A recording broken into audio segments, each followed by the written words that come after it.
Laura Claridge, author of Norman Rockwell, A Life. When did you get interested in this artist? 1994-95, I went to Cooperstown to the Baseball Hall of Fame and with my children, and I got very bored at some point just looking at all the baseball memorabilia. But in the ante-room, there's an exhibition of good art on different sports subjects, and there was one that I'd never seen before, but it riveted my attention because of the striking color and the use of form, and it was Norman Rockwell's Calling the Game. And from that point on, I started thinking, gee, this is something I don't know about, because this isn't what my image of Norman Rockwell is. What's your image of Norman Rockwell now? That's an interesting question. As a person, since this is a biography, as a person, a highly intelligent and shrewd, depressive, honorable, deeply honorable, very, very talented, I would say first-rate artist. I guess I've encompassed both his personality and my own judgment of his art. When did he die and how old was he? Died in 1978. He was 84, lived a long life, and was active in his art and a very active a man until maybe 2 years before his death. What age was he when this picture on the cover was taken? Well, his family lent me that picture, and none of us have been able to find you know, the origins, but we're guessing it was his mid-20s. He was in his mid-20s. What was he doing in his mid-20s? He was a playboy, and he was living a pretty a debauched life in an open marriage and experimenting with high society in New Rochelle, New York. How many children did he have? How many times was he married? 3 children, 3 marriages, but the 3 children went with the second marriage. That's interesting. He was a high school dropout, and actually, let's see, at age 16, and never had any formal education after that. And he married 3 school teachers. That's not very difficult, it seemed to me, to see a kind of fulfilling of something that he valued. And they read to him. One of the requirements, it seems, of marriage for him was that his wife read aloud great novels while he painted. And the first marriage is this one I referred to in the 1920s. He married 1916 and was divorced in 1929 when the woman left him precipitously for a handsome pilot. What's funny about that, or interesting about it, is he almost denied the marriage ever happened, in spite of the fact that it was a 14-year-long marriage. His 3 sons found out about it only in the 40s when they read an article in the New Yorker about his life. He'd never bothered, and when they confronted him, he said, "Oh, I didn't think it was important." So, which is that it's a very strong psychological defense of Rockwell's denial, or repression. We'll come back to that, but I want to show some of the art that you have in the book. What is this painting right here? The triple self-portrait, which he did in 1960, and it's fascinating because of its geniality, but at the same time a real kind of what some people would call a postmodern spin, where he's he's painting himself, but ironically, gently mocking himself. If you can see the actual black and white on the canvas is a younger, more handsome man.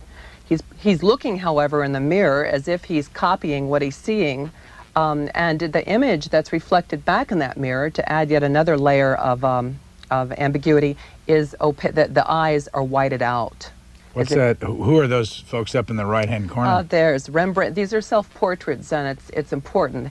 A self-portrait of Rembrandt, Durer, not a self-portrait, but a painting by Picasso that implies self-portraiture in a complicated relationship with the women in his life. So Rockwell was situating himself, Mr. Modest, among these greats, as he himself attempted the self-portrait and admitted he didn't know who he was to some extent. Where can you see that painting of his self-portrait? In the Norman Rockwell Museum in Stockbridge, Massachusetts, which is a wonderful building. The architect, Robert A.M. Stern, designed it and has an excellent collection, due largely to the insight of his third wife and foresight.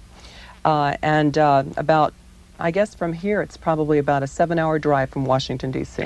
You point out in your book that in the old museum or whatever, the art gallery that he had there on the main street in Stockbridge, he got about 5,000 visitors a year, and the new one has 100,000 a year.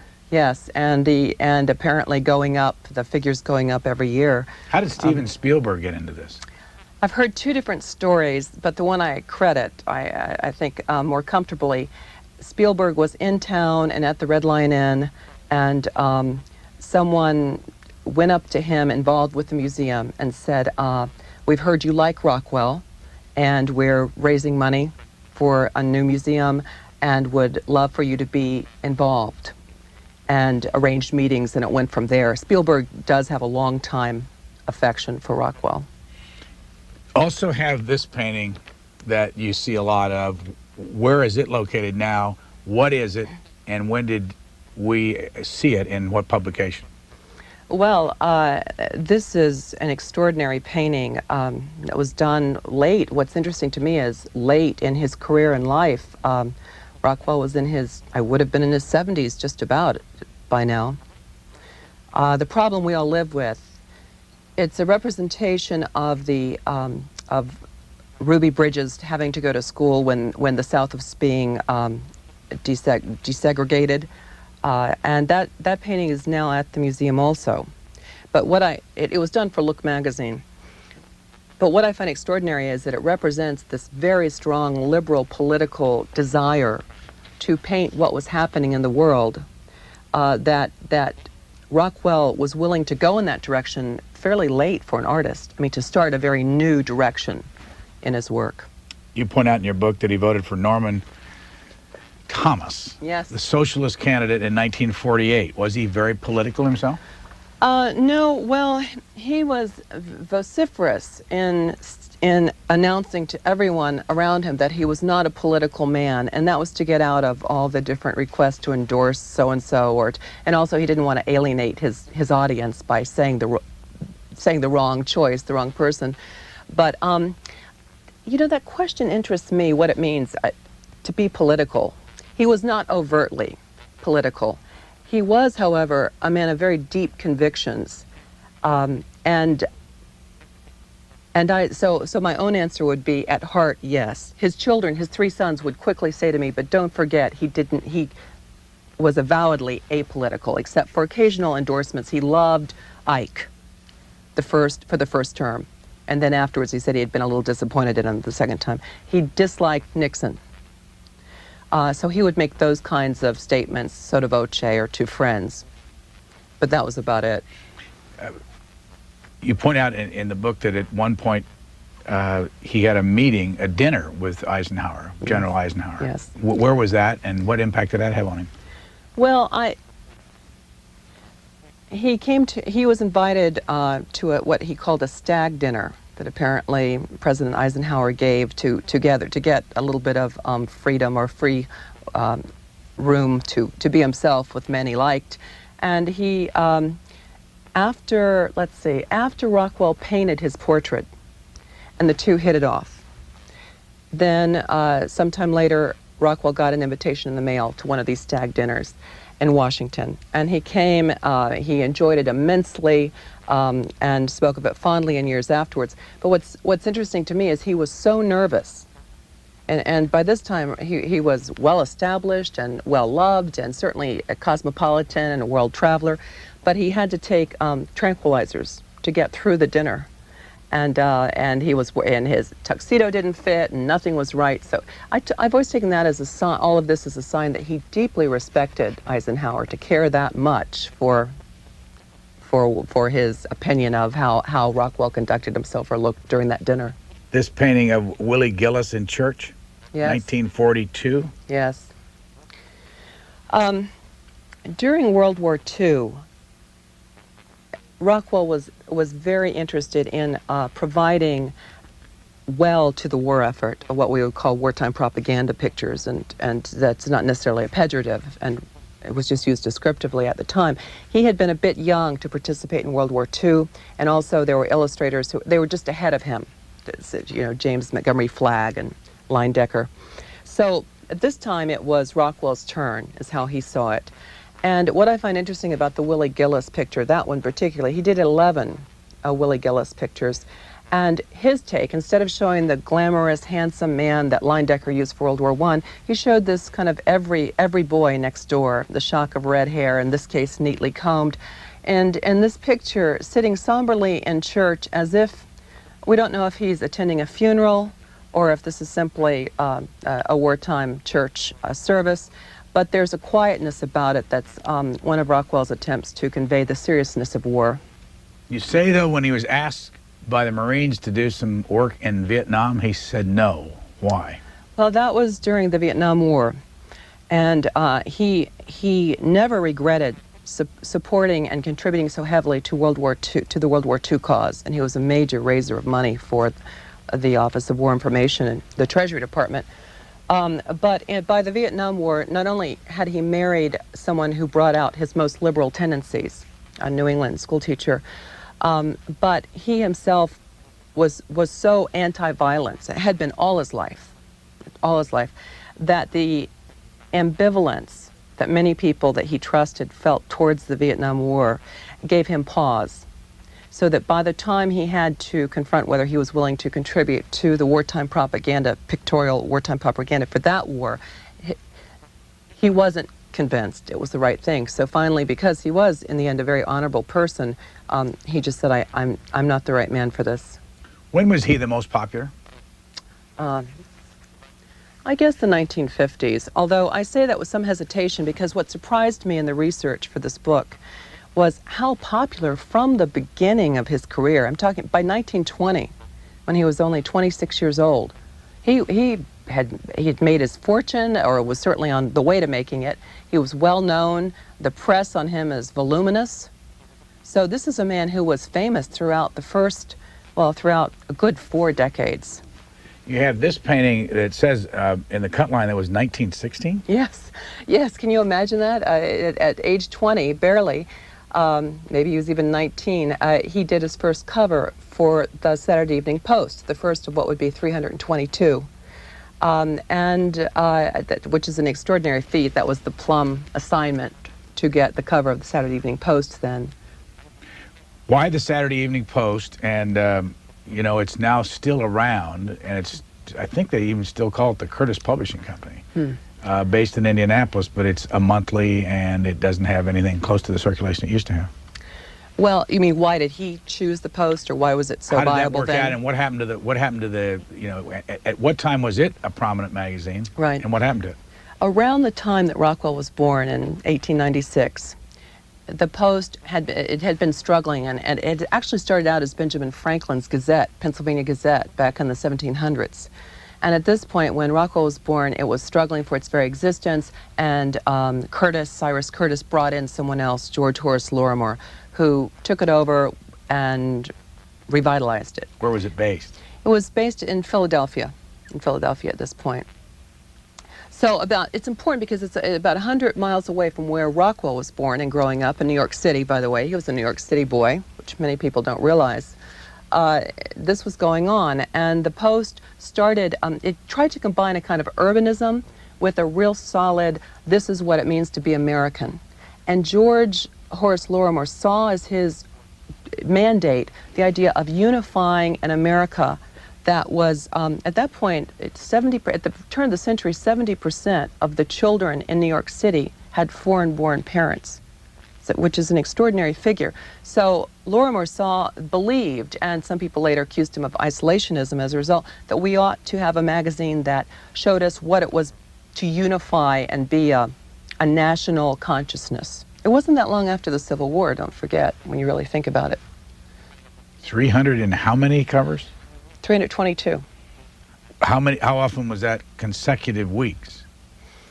Not often. I think the most he ever did in 1 year was 11. Were they controversial ever? I don't remember the covers ever being controversial. I remember the Civil rights pieces in the 60s were. And then he actually helped out CORE, which was a radical left racial rights group in New York City. That was a bit controversial. But the post covers, the only thing I remember is when he would do one, there was one with a young girl who you couldn't quite be sure she was a girl or boy. And he got a real overspill of letters on, not so much on that he should have been clear about the gender, but that what was he doing making a girl look so sloppy? Or what was he doing making a boy look so connected to girlish things, which I find fascinating. How many biographies have been written about Norman Rockwell? In the conventional sense of a kind of soup to nuts biography, this is the first one. There are several partial stories, and he wrote an autobiography in 1959. How did you go about doing this? Well, when I became very serious about it and realized I was determined this was a life I wanted to pursue, I wrote his middle son, Tom Rockwell, and said, could we meet? And expecting that this would be a drawn-out, year-long process, because often it is when you're trying to get the family's cooperation. And to my shock, I got an immediate response, come up and see me in Poughkeepsie, New York. So, what's he doing? He's a writer of children's books, and his wife's an illustrator. They live on a farm they've had for some years. Lovely man. Why did you write Tom and not Peter or Jarvis? Somehow I had been told, and I don't remember how I knew, but I'd been told that he was the executor of the estate, so I knew he was the right person. How old is he now? The three sons are in their 60s, all three of them, within 6 years of each other. So he, anyway, he had me up to Poughkeepsie, and it just happened. When we sat there, he said, I'll tell you that I've been waiting. We've decided, the family, that now is a good time to be honest, to be open, and do you use footnotes? And I said, I was taken aback. I said, well, what do you mean? I'm a scholar, of course and he said, because we've had people who wanted to do it and didn't want to document or use scholarship. And I said, well, of course. And I thought that was a very sweet question, though, and he's a highly intelligent man and a kind of gentle way of saying. So he asked me to send him a copy of my book that was then coming out, and I did, and we talked some more, and then the three brothers had to talk, and it wasn't that they had to authorize it. I wouldn't write an authorized biography anyway, but I thought it would be paying it, not giving it its due, the subject, if I didn't have the family's cooperation at all. What about the other two brothers? Where are they? One's in Rome. He's a sculptor, stone carver, Peter, the youngest, and then the oldest, Jarvis, is in Great Barrington, Massachusetts. Did you talk to all three? Oh, time and time and time again.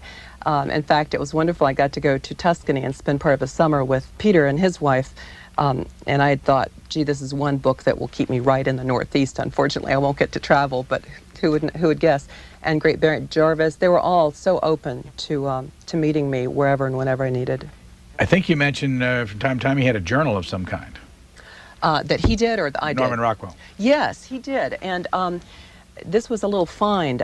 One day I was going through one of the boxes in the museum archives, and it's a room, a large room that's just stocked with boxes and memorabilia. Some of it has not been cataloged. So I was going through one of the boxes that everybody thought had been filed properly, and there was a small old journal that it turned out was Rockwell's private diary from the 1930s. He had taken a camping trip. And it was this wonderful moment of discovery where I called over the archivist, Linda Perro, and she was excited because she knows just about everything, and she hadn't seen this. And we went through it, and then she told one of the sons, and he was excited because it was just nice to read an uncensored account that Rockwell clearly did not mean for public consumption of what it was like for him to go camping for 6 days when his two young sons were back at home with his wife, and what he thought of. But there are other references to either a calendar or something where he would, I know, late in his life, yeah. Yes, that was very good too. Almost at the end of when I was finishing the biography, Tom Rockwell decided that to share with me the calendars that his father had kept the last 10 years of his life, and Rockwell would just jot down things that had happened during the day, or things he was worried about, or what was coming up, or what had happened. And it was unbelievably helpful to get a sense of where his thinking was during those last 10 years of his life. To go through, it's actually, at this point, I guess they were those little pages you put on a Rolodex, what do you call it, where the spiral thing. And so they had been taken off and each year banded with, with rubber band. So you can just kind of go through each page. Where did you go to find things Rockwell besides the sons? Well, the museum archives, which is an unusual resource. Usually when you're doing a biography, you have to go everywhere for years to collect what they've already collected, so that was lovely. Where is it? That's in Stockbridge at the museum. And then I also went, I just tried to ferret out, like biographers do, anybody who'd had any connection with Rockwell or who was close to someone who had been Rockwell's friend or associate. Because, so for instance, I met with somebody who had been his housekeeper at the end of his life. Name? Virginia Lovelace, a wonderful woman, has a farmhouse, and what was interesting to me is to watch her trust unfold, where over the years I stayed with her often at the farmhouse, and she decided I was all right, and she would share more and more of a more intimate nature. Give us some of the things that you learned from her that are important to the book. All right, this sounds so trivial, but it helped reassure me of something I wondered about. The third marriage, I hope this doesn't sound too prurient, but the third marriage was, Rockwell was in his 60s and had lost his wife 2 years before to an unexplained death, and it was very traumatic for him. And he was then the hot bachelor in town in Stockbridge, because you can imagine the women who weren't married who were pursuing him then. Let me ask you about Stockbridge. Where is it in the world? Stockbridge is within 10 minutes of the New York state line, and it's in Massachusetts. And west end of Massachusetts. I'm so bad. East from New York, obviously, but not east like Boston. It's in the at the other Berkshires, end of the, right, in the Berkshires, absolutely. What's it like there? On the surface, it's a lovely little New England small town, cosmetically attractive, and all those white picket picket fence ways, full of intellectuals, full of artists, very little obvious activity that would sustain it financially, and yet quite a bit of wealth there. So you have a picture in the book. It's some years ago. Does it still look like this? You know, it does. If you change the cars, update the cars to the early 21st century, that's pretty much what it looks like. And you say Norman Rockwell's looking out through that big picture window yes, there? Yes. What was that? He had that window put in.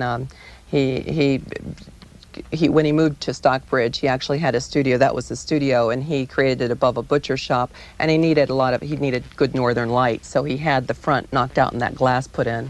And he liked to just kind of look over the town during the day and to see what was going on, to paint. So now that we've seen a little bit of the town, go back to the housekeeper and her name again? So Virginia Lovelace. And her husband, or ex-husband, had been an art director at Austin Riggs at the institution there for treatment of mental illness. And Mary, Rockwell's second wife, had been treated there for 10 years, and Rockwell himself had started analysis there and therapy for his depression. So she knew a lot. They'd socialized together, been at parties with Eric Erikson, the psychoanalyst, and had heard a lot. So but then the point is that when the second wife died and Rockwell was about to remarry, he ended up choosing a school teacher who had never been married. She was in her 60s, and who seemed quite prim and proper. And one of the sons told me that, in fact, Rockwell had shared with him that he was worried what their sexual life would be after marriage. He was just worried because he didn't know, he said. So I asked Virginia, I said, you were the housekeeper. You lived with them the last years of their lives. What do you think? And she said, well, I'll think about this. Very proper woman. And so then the next time I saw her, she said, I want to share with you that I am sure that the Rockwells enjoyed a lovely, passionate, and intimate relationship. And that kind of thing. And she just told me a few substantiating details, but the point being that I became convinced that what looked like their happiness was on all levels. So the three sons and a housekeeper, anybody else that was close to him or understood him very well? Well, I mean, so many. For instance, one of my research assistants got in touch with a woman who her family had been friends with the first wife's family back in the 20s, which was hard to get at because that's, you're going back there in time. And she wrote wonderful letters to me about what people knew about that wife, about their life, about what had happened during certain situations. So so that was a personal contact. Someone else who, Robert Barrage, a man in Indiana, has spent 30 years, he's a school teacher, and he spent 30 years every summer going around the country researching Rockwell. It's just his passion. So before many of the people were dead who did know Rockwell, he had gotten interviews, and he shared a lot of that information with me, which I deeply appreciated. What's he done? What towns he live in Indiana? I want to say Evanston. Is that Evansville? Evansville, right? Evansville. What's he done with all of his material? I don't know, and if you're listening, Robert, everybody wishes he would tell us what he plans to do, because we're not sure. Nobody knows for sure. How old a man is he? Only in his late 40s, I think. So he has. I mean, he started this when he was like 19 or 20. And what kind of material does he have? Well, the material that most of us are envious of is the interviews he conducted with people associated with that first marriage, because they're dead now. I think the brother of the first wife he interviewed. Irene. Yes, Irene. He interviewed Hottie, and who was a real character and who had lots to say. And so I wish I could have gotten to him, but the man had died by the time I was around. So those kinds of things that I envy. Couple of more paintings. This one, the card game, up top. It's actually called a bridge game. Where is that from? Well, it actually is. I would have to remind myself, but I believe it's still in the collection at the museum. It says Saturday Evening Post cover at one point. Right, but the way that worked is the paintings themselves were usually returned to Rockwell, at least after a certain date. And that was 1948. By that, he probably did get that one back. But in any event, the point of that painting was to experiment with perspective, and it was important because he had been so ambivalent about using the camera in his work, and he lagged behind other illustrators in doing that. But this particular painting shows you what he gained by doing that, by giving in finally, because he could take pictures and then paint from them from perspectives and angles he just couldn't get if he was painting live. How big are paintings? Well, actually, you say how big they were, 38 inches by 24 inches. And are all these in your book on display there at the Stockbridge Archive? No, not all of them, because occasionally, for instance, there was a gorgeous series of paintings he did in the 1920s that were really done as ads for Edison Mazda.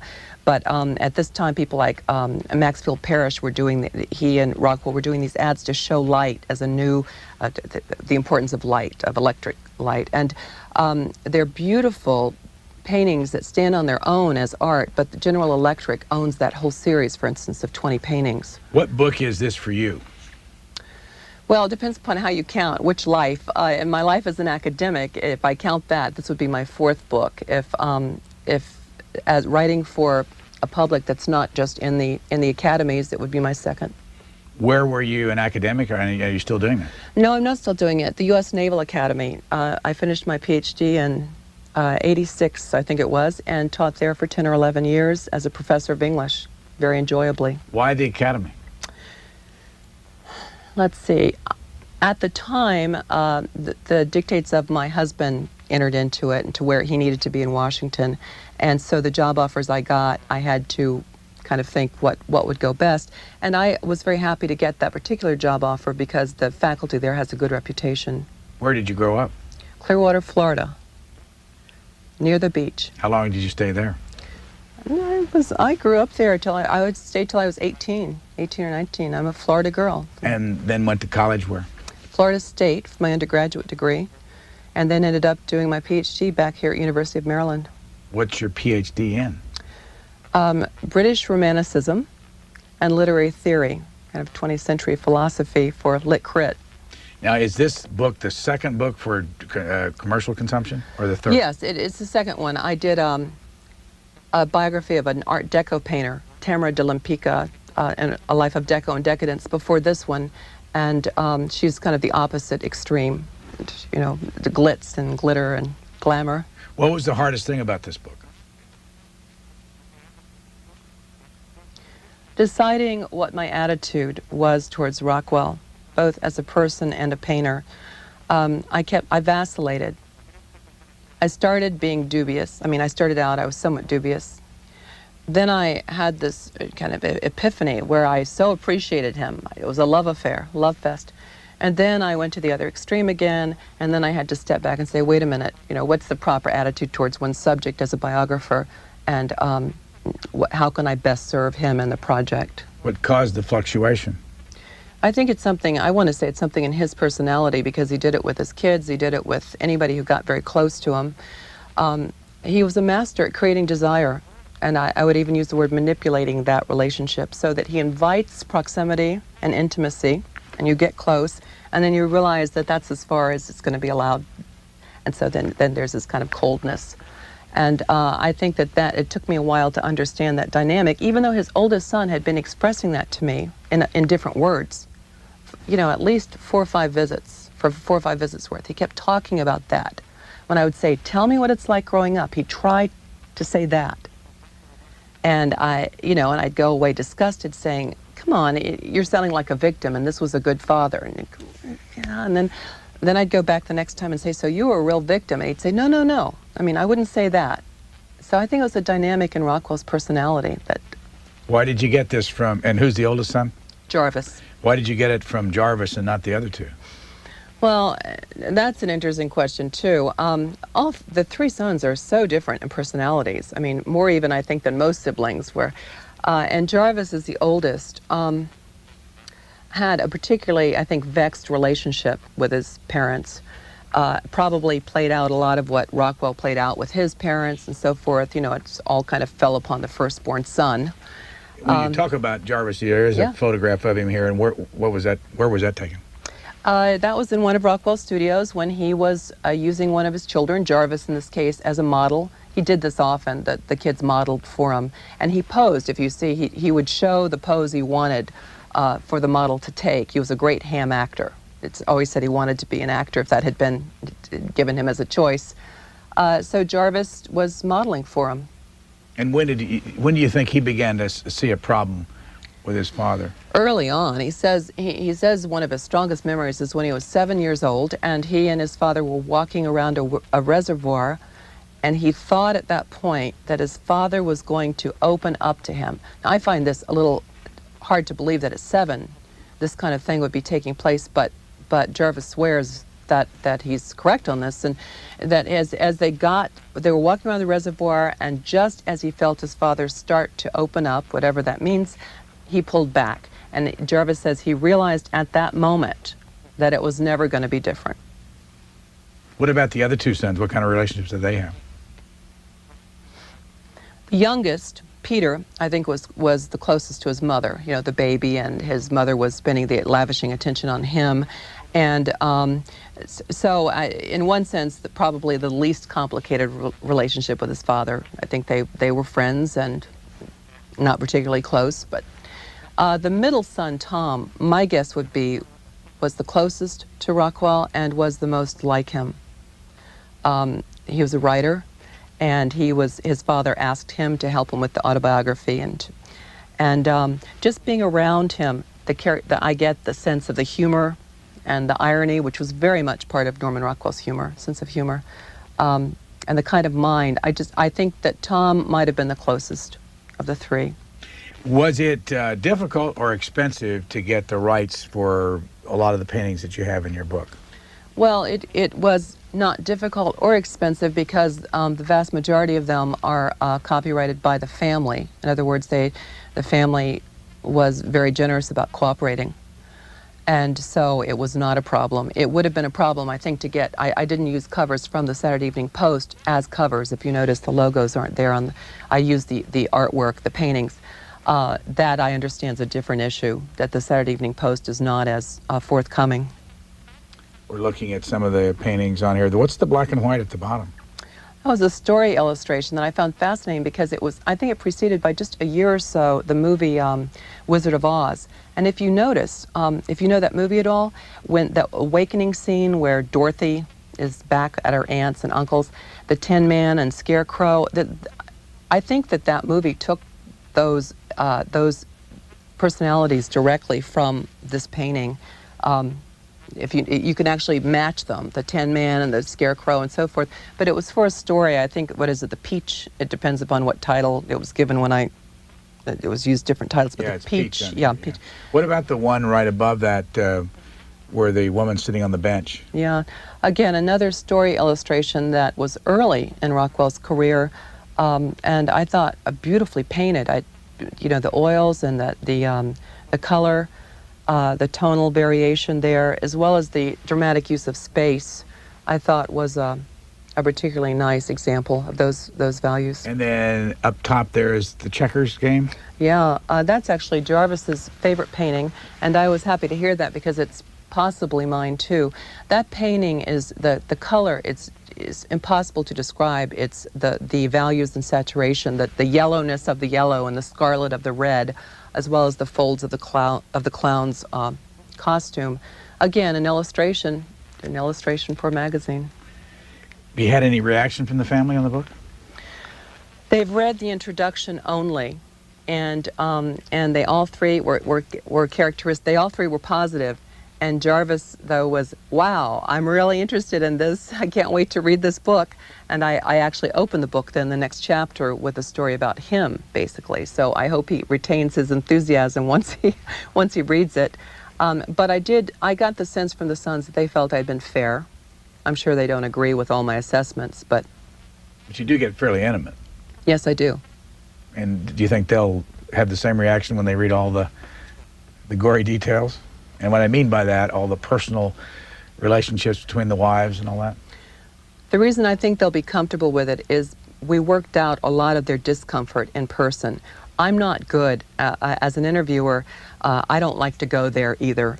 There's a sense of it's very easy to project yourself into the other person's position, and you say, how would I want somebody treating me? But I said to them, look, if we don't include this information, I can't give a fully fleshed portrait of your father. It won't be genuine. And there's a way to do it, I think, with a certain amount of propriety, which I think I maintained. And I felt as if I saw Tom Rockwell gulp visibly at times and make himself talk. I think that I was careful not to quote or attribute where I was asked not to. And so I think they'll be comfortable with what I've said. Where do these four paintings, covers, I guess, of the Saturday Evening Post fit in his fame as he called himself an illustrator? But yes. And what's the difference between an illustrator and an artist? Boy, the last one is the subject of so many books and heated debates, so I'll start with the first one. The Four Freedoms, which are being plastered, reproductions of these all over New York City right now. It's amazing, and popping up in office buildings and on computers. The Four Freedoms was a series of paintings that Rockwell did to illustrate Roosevelt's, a combination, the speech he gave to Congress in January of '41, and then the meeting he had with Churchill off of Newfoundland, and which resulted in the Atlantic Charter. The ideas that were promulgated in those two circumstances became known as the Four Freedoms, the abstractions in the long run that actually became, I guess, the backing to the UN's charters, too. Freedom of speech, freedom of worship, freedom from want, and freedom from fear. Yes, yes. And what time period? Well, he painted those in 1942, and they were published beginning in February of 1943. Again, to promote the war effort, and actually the Treasury Department made $133 million off of touring those four paintings in 16 cities and selling them, selling war bonds. With that, the picture of one of them was on the cover, actually, one of the war bonds. So, but it was interesting because Rockwell was dying to do those. He wanted to do those more than anything, and I found a memo. He went to a doctor once, and apparently during this period he was told to have an operation, and the memo back to himself says, I can't, and then he underlines the line, this is more important to me than anything I've ever done. And it's more than the war effort. He was so idealistic. He was so pro living for living that kind of idealistic existence, that this was a chance he thought to put the big ideas into concrete form. Where did he live in his life? Well, he grew up until he was really in high school, or in the last year of junior high in New York City, and in what now is Harlem, Morningside Heights, and but it was a nice lower middle class neighborhood that he then stigmatized later in life as a dump and the source of all violence, which is interesting. Now the picture, he is fairly easy to pick out in this. Yes, he is. The young fellow there on the left. Who are the others? The boy next to him, standing behind him, is his very unattractive brother, not physically but emotionally, Jerry, as he was known, and then his father and mother, Waring, is seated holding the boy's mother, Nancy. His relationship to his mother, Nancy? Unpleasant in that Victorian. She was a product of a Victorian age, and that was replicated in their relationship. There she is. She was a coquette who got what she wanted. That she passed on to Rockwell, who, in spite of being Mr. Nice Guy, when he wanted something, definitely got it. I was told that again and again. But she was spoiled, and she also suffered from depression in a period where people weren't very good at analyzing that. I'm sure that influenced the relationship negatively too. But how long in his life did she live, and what influence did she have on his family life? On his early family life? No, his late family life. Late family life. He actually took care of her when her husband died in 1933. And he took care of her for another over 20 years financially. She would alternate living with Rockwell and his family, or at least down the street. He would put her in some nice apartment complex, or living with cousins in Rhode Island. There they are again. 1911. Where were they then? 1911, they would have been in Mamaroneck, New York. They moved to the suburbs of New York City, where Rockwell was much happier, Mamaroneck, and then a little bit later in New Rochelle, onto New Rochelle. And in his adult life, where did he live? Well, basically there were three major periods. He lived in New Rochelle until 1939. Then he moved to Vermont, a kind of bucolic community in Vermont, not very far from the New York border, though, once again. And then he moved in... Was this Arlington? Yes. And the picture you have in there of the Arlington house, this is, which house is this? It's a gorgeous house that had a twin next to it, just like it, a kind of big old farmhouse that you went through a very romantic little covered bridge to get to. They enjoyed it very much because you could go tramping around the mountains behind or visit the stream in front and go swimming. How long did he live there? Gee, I guess 10 years, at least in that house. See, when we started, you mentioned that he had 3 wives, and the first wife was Irene, married to her for 14 years. Which one is she in this picture? I can't quite understand. Right, she's the one to the far right. With the hat on in the Yes, back, yes. Looking out? Yes. And all 3 boys were born from Irene? No, the second marriage from Mary. From Mary? From so Mary. They didn't have any children? They had no children. Apparently, I found out, again, very late in the process, but I found out from someone who knew them that she refused to have children, and he very much wanted to. What happened to the marriage?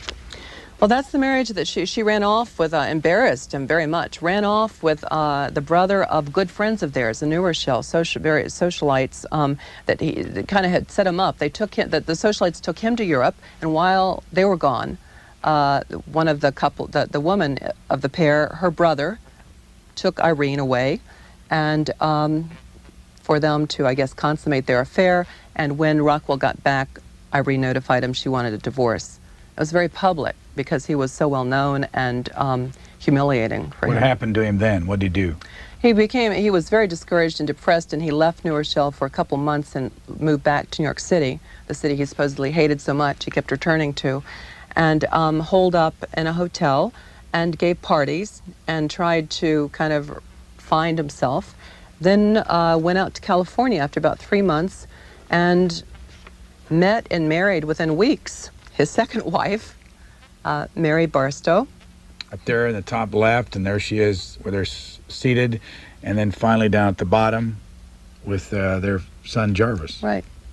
Aren't those happy pictures? It's hard to find pictures like that of Rockwell, where he's relatively spontaneous or being forced to be loose physically. How long were they married? Well, 30 years. What happened to that marriage? She, the last 10 years of their marriage, actually more than that, maybe last 15 years, she suffered from really aggravated depression that she not only was hospitalized for it, but she had to have electric shock treatments and so forth. And at the end of that marriage, she was not feeling well one day and went up to take a nap, and was only about 50 years old, and he went up to find her when she didn't wake up, and she was dead. Apparently the cause was a heart attack. She'd had so much stress on her heart from various reasons, although around town it was assumed she'd committed suicide since she had been suicidal for 10 years. And what year did she die? 1959, August. What impact did that have on him? Well, there's actually a picture in there that shows him just so gray and haggard. He was lost. I talked to people around town, a professional photographer there, Clem Kalisher, who said he used to see him looking like death, just death, walking around town. You Just can the see in the picture you're mirror, talking yes, about? you can see his face there. So is he actually looking into the mirror then? Yes. And And- somebody took the picture. And there's a picture of her there on the wall, right up the top. Yes. Actually, it's on the other page here. Is the Right. same picture? No, that's actually, there's a slight difference in years. Those are two separate portraits. But over there on the wall up there is... Right. He loved her very much. It was a strong marriage. You know, What impact did her death have on her 3 children? by that point, they were all out on their own and had just gotten married, or at least, and so they grieved, but I think there's a sense, and I'm just surmising this from different things they told me, that they were somewhat relieved because she had suffered so much for so long with no cure in sight. What's this picture? That's a sad picture in spite of its occasion, which is Tom Rockwell's marriage. Tom is the young man to the far right, and his wife, Gail, and their parents are in the foreground looking excited and happy, and then Mary, who was receiving electric shock treatments and had just been kind of let out for the day. She and Norman are in the very back of the picture, looking out of place a bit, which apparently from stories I've heard, she did feel very much out of place at We're the talking wedding. about them living in Arlington, Vermont, and then what year did they get to Stockbridge? They got to Stockbridge. They spent a few years in around 1952, 53, going back and forth a lot from Stockbridge to Arlington, which is just a couple hours travel, for her treatments. And then they actually, in 1954, moved to Stockbridge permanently, and which means that actually they had been, it was more like 14 years they had lived in Arlington. And so now they moved to Stockbridge, and that was kind of the third major phase, in my mind, of his geographical locations. When did he marry the second Mary? Right, the second Mary, exactly, whom we'll call Molly. That was in 61, and let's see, that's the summer of 59 is when the second Mary Rockwell, the second wife, died, and then he married Molly 2 years later. How was that marriage? Very good. It was a calm, even-tempered, even-keeled marriage, kind of the opposite of what he had just had for 30 years, I guess. Of course, there were no children, and it was more a question, I think, of real deep companionship. She'd had a very rich life herself as a single woman, school teacher in a private academy, a very bright woman. And so she saw this as an adventure, being married to a famous illustrator. In that photograph I just showed of the bicycles, you tell a story about the late years where they used to go out and ride their bicycles every day. What they went, you actually had the number of miles, 4.7 miles a They day. were that precise. That was Molly's doing. She measured things like that and kept up with it. Yes, they did that every day, and it kept them healthy and hearty until the end, when there were a couple occasions where Rockwell fell off his bike and unexplained, and he couldn't remember afterwards what had happened. One time when they were in the Caribbeans, and it appears in retrospect he had mini strokes. I mean, little M-I-N-I, mini strokes, and they tried to deny it for a long time, to the point where they also had a routine of going out driving every afternoon, even though Molly was a terrible driver, and the townspeople kind of knew when they'd be driving and avoided them and watched out for them and yet avoided them. And finally all this had to be given up as Rockwell kept deteriorating. And where's this picture from there? Yeah, the last one, I had to fight to include that because those who love him, not his family but friends, didn't want to show him like that. That's at the very end of his life on his, what they call escapado, which is a little private area, their house that Molly had built that they could go out on and escape the crowds that would go by the street and try to gawk. And he had put a tea cozy, I don't know if you can see that picture, but on his head he put a tea cozy. Even though he was at the very end of his life and often suffering from dementia, he still had this incredible sense of humor, and he was kidding with Molly, who's in the front, and the nurse in the back, and took the tea cozy and put it on his head as a hat. Why is he important enough to have a biography written about him? Because to many people, and by the way, in the world at large, Europe and the Middle East and the Far East, as well as America, he represents the idea of America in the 20th century. Now what people mean by that may be very different from what he intended or how he's best used, but he represents a kind of, there it is, exactly, saying grace. And that's a wonderful illustration of the idea of America as a tolerant, generous, capacious country where you, on the one hand, the right values obtain, prayer, sobriety.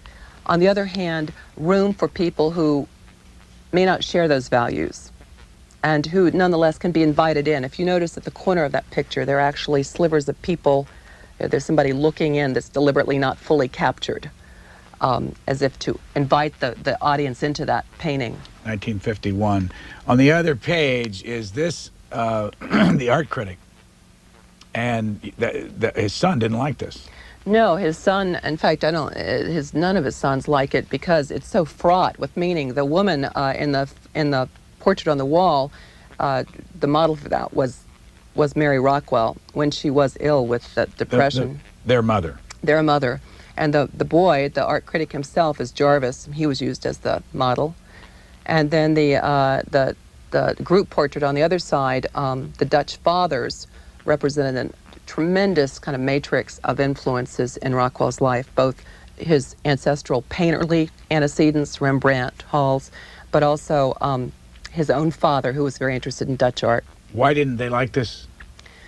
Because I don't know if it shows up on that reproduction, but the art critic is shown as examining with a magnifying glass the bosom of the woman. I mean, supposedly it's a pin on the woman's gown, but the joke is that he's leaning in too close, that it's lacking in decorum, and the Dutch fathers are laughing and mock dismay. So it's somewhat taboos were being violated there about mother-son relationships. Have they ever totaled up the total number of paintings he drew in his life?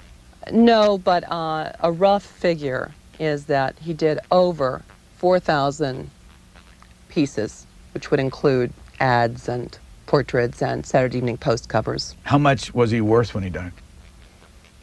Not that much, considering. He had given away so many of his paintings because they hadn't become real marketable in terms of money until late. That a lot of his best works had been given away. Molly then tried to get them back for the museum, not for their own personal wealth. So I would say he was just an upper middle class guy in terms of his what he left then in terms of an estate or legacy. You start off by saying that Charles Dickens played a role in his life. Yes. How? I think it cannot be overstated, and this may be my background as a literature person in terms of my own training, but he said again and again how he was indebted to Charles Dickens, and people, as they often did with Rockwell's self-pronouncements, ignored that. But if you go back, his father read Dickens to him aloud every night for a couple of years when he was 7 and 8 and learning to draw. And he would actually draw from the Dickens stories.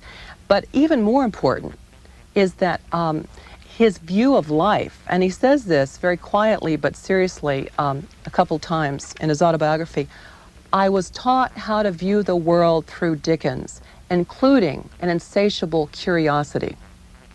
And I don't doubt that, absolutely. And also Dickens helped him give form to chaos. You know, anti-city, pro-pastoral, ways to act out or to give shape and form and impose narrative form on some of his own bogies, I guess, psychological bogies. The last painting you have in the book is called The Connoisseur. Right. Where's that from? 1962. Yes, but that painting's gotten a lot of press lately in terms of very good explications of it. But it is a wonderful example of what you just touched upon earlier, what Rockwell could represent to this country, this tolerance. He has a conservative-looking man standing there with his, even then, dated hat and cane and so forth, umbrella, looking at a faux Jackson Pollock, or something that America would have seen as, oh, it's that abstract expressionist stuff. And it's a way of, he treats that abstract expressionist piece very respectfully. I mean, it's done fairly nicely. And he treats the conservative man respectfully. And he doesn't show us the face. So there's this amazing interplay of, in a museum, of one type of sensibility versus another. Where do you live now? In Brooklyn. How many children do you have? 4. 4? 4. At what age? Oh, various ages. And I have to admit, 2 I inherited from my marriage, 2 from my own loins. 16-year-old, 18-year-old, 24-year-old, 27-year-old. And what's your husband do? He was in the music industry, and he is now with an Israeli high-tech company it's American stations in New York City. And do you have another book in mind? I do. What is it? I can't tell you. Why not? Because I want to make 100% sure that it's the one I should do. Is it a biography? It is a biography, but I'm trying to think of an exciting new way to take the idea of a biography, not what Edmund Morris did with Dutch, and expand it into being about something else as well. How's that for oblique? Our guest has been Laura Claridge, and this is what her book looks like. Norman Rockwell, A Life. Thank you very much. Thank you. But we're guessing it was his mid-20s. He was in his mid-20s. What was he doing in his mid-20s? He was a playboy. He was living a pretty a debauched life in an open marriage and experimenting with high society in New Rochelle, New York. How many children did he have? How many times was he married? 3 children, 3 marriages, but the 3 children went with the second marriage. That's interesting. He was a high school dropout, and actually, let's see, at age 16, and never had any formal education after that. And he married 3 school teachers. That's not very difficult, it seemed to me, to see a kind of fulfilling of something that he valued. And they read to him. One of the requirements, it seems, of marriage for him was that his wife read aloud great novels while he painted. And the first marriage is this one I referred to in the 1920s. He married 1916 and was divorced in 1929 when the woman left him precipitously for a handsome pilot.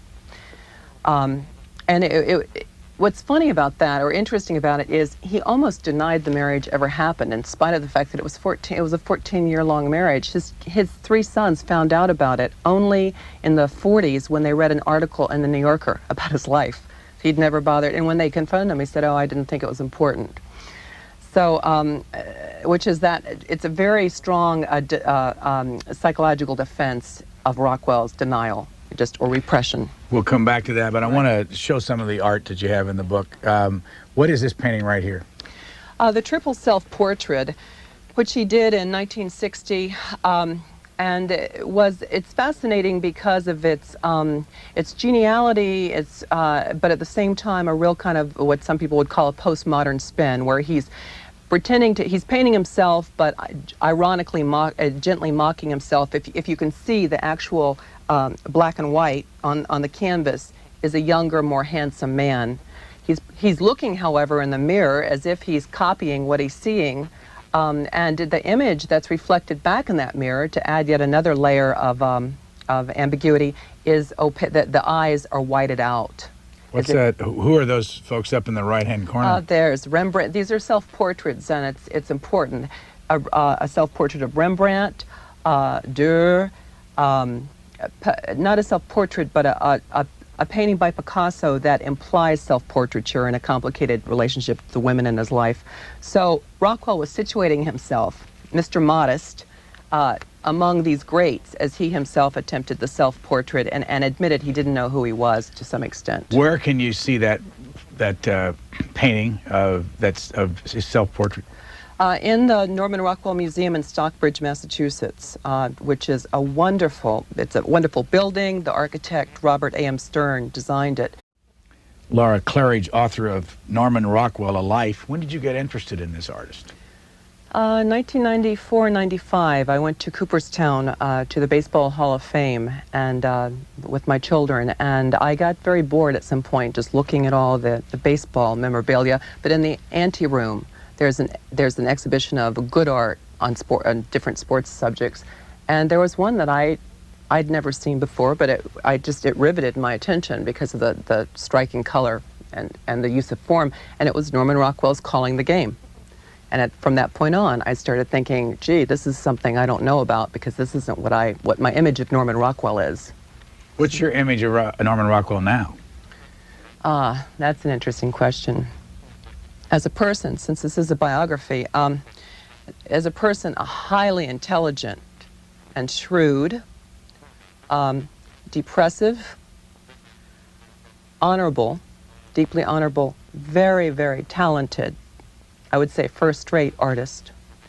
I guess I've encompassed both his personality and my own judgment of his art. When did he die and how old was he? Died in 1978. He was 84, lived a long life, and was active in his art and a very active a man until maybe 2 years before his death. What age was he when this picture on the cover was taken? Well, his family lent me that picture, and none of us have been able to find the origins when the South was being desegregated, and that painting is now at the museum also. But it was done for Look magazine. But what I find extraordinary is that it represents this very strong liberal political desire to paint what was happening in the world, that Rockwell was willing to go in that direction fairly late for an artist. I mean, to start a very new direction in his work. You point out in your book that he voted for Norman Thomas, yes, the socialist candidate in 1948. Was he very political himself? No, well, he was vociferous in announcing to everyone around him that he was not a political man, and that was to get out of all the different requests to endorse so-and-so, and also he didn't want to alienate his audience by saying the wrong choice, the wrong person. But that question interests me, what it means to be political. He was not overtly political. He was, however, a man of very deep convictions. So my own answer would be, at heart, yes. His children, his 3 sons, would quickly say to me, but don't forget, he was avowedly apolitical, except for occasional endorsements. He loved Ike for the first term. And then afterwards, he said he had been a little disappointed in him the second time. He disliked Nixon. So he would make those kinds of statements, sotto voce, and has an excellent collection, due largely to the insight of his third wife and foresight. About, I guess from here, it's probably about a 7-hour drive from Washington, D.C. You point out in your book that in the old museum, or whatever, the art gallery that he had there on the main street in Stockbridge, he got about 5,000 visitors a year, and the new one has 100,000 a year. Yes, and apparently the figures going up every year. How did Steven Spielberg get into this?